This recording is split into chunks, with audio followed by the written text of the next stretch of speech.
நிச்சய நல்லதேவன் முருகானந்தன் சென்னையிலேருந்து இப்போது நான் எங்கே போயிட்டுருக்கேன்னா திருவண்ணாமலை போயிட்டுருக்கேன்.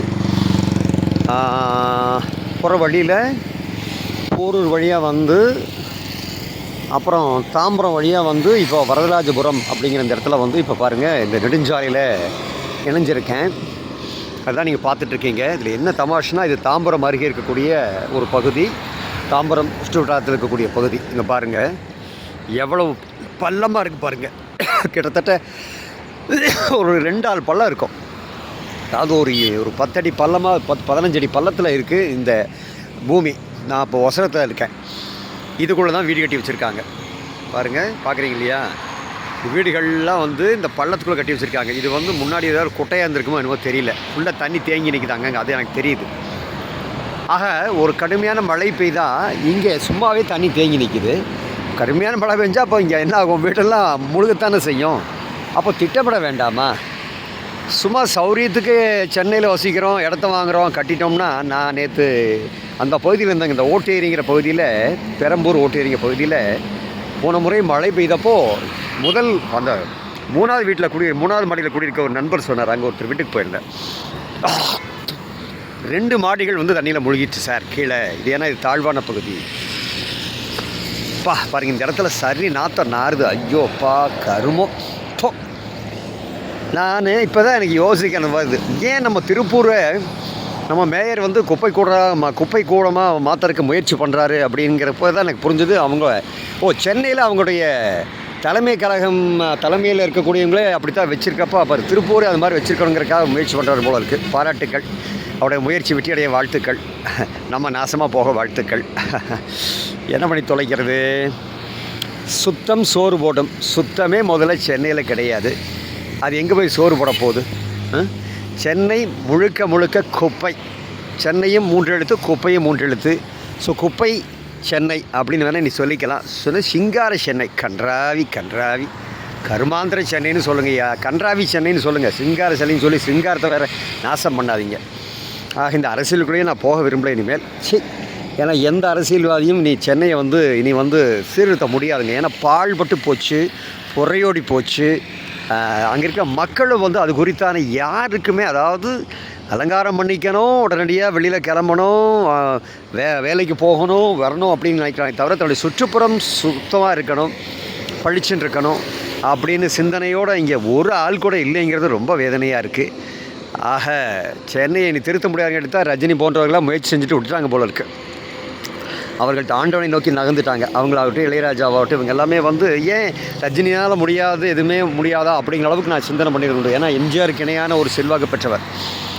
அவரே அரசியலுக்கு வரதா இருந்து பல முறை வந்துட்டு திரும்பி போனார்னா காரணம் தான் இந்த மாதிரி குப்பை கோலமான மனிதர்கள். ஏன்னா இவர்கள் ஆண்டாண்டு காலமாக குப்பையாகவே ஆயிட்டாங்க. இனி இந்த ஜீவன்கள் இந்த கர்மாக்களை அனுபவிக்கணும் அப்படிங்கிறதான் இனி தலையெழுத்து. அதனால் அவங்க கர்மாக்களை அவங்கவுங்க அனுபவிக்கணும்னு விட்டுட்டு அவர் தன்னுடைய வாழ்க்கை பாதையை சரி பண்ணிக்கிட்டு கொண்டு போயிட்டார்.